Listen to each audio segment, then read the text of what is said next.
ഞാൻ ഇന്നൊരു പാച്ചോറിൻ്റെ റെസിപ്പിയാണ് ചെയ്യാൻ പോകുന്നത്. അതിന് ചുമന്ന പയറും ചുമന്ന അരിയുമാണ് വേണ്ടത്. ഇത് രണ്ടും കൂടിയിട്ട് എടുത്തതിന് ശേഷം അത് നല്ലപോലെ കഴുകിയിട്ട് കുക്കറിലാണ് ഇട്ട് കൊടുത്തിട്ടുള്ളത്. ഞാൻ കുക്കറിലാണ് പാച്ചോറ് ചെയ്യുന്നത്.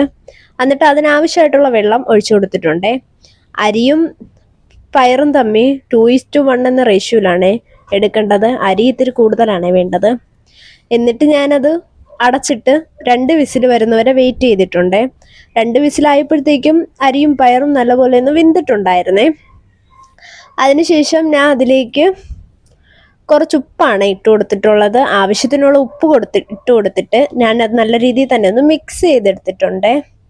എന്നിട്ട് നമുക്കിതിലേക്ക് കരിപ്പട്ടിയാണ് വേണ്ടത്. മധുരത്തിനനുസരിച്ച് നമുക്ക് കരിപ്പട്ടി ചേർക്കാം. മധുരം കൂടുതൽ ഇഷ്ടമുണ്ടെങ്കിൽ കൂടുതൽ കരിപ്പട്ടി ചേർക്കാവേ. ഞാൻ ഇവിടത്തേന് ആവശ്യമുള്ള കരിപ്പട്ടിയാണ് ഇട്ട് കൊടുത്തിട്ടുള്ളത്. ആവശ്യത്തിന് കരിപ്പട്ടിയും കൂടെ ഞാൻ ഇട്ട് കൊടുത്തിട്ട് നല്ല രീതിയിലൊന്ന് മിക്സ് ചെയ്തെടുത്തിട്ടുണ്ട്. അതിനുശേഷം ഞാൻ അതിലേക്ക് തേങ്ങയാണ് ഇട്ട് കൊടുത്തിട്ടുള്ളത്. തേങ്ങയും കൂടി ഇട്ടതിന് ശേഷം ഞാൻ നല്ല രീതിയിലൊന്ന് മിക്സ് ചെയ്തെടുത്തിട്ടുണ്ട്. തേങ്ങ നമ്മുടെ ഇഷ്ടത്തിന് എടുക്കാവേ. ഇതാണ് അതിൻ്റെ ഒരു ഫൈനൽ ലുക്ക്.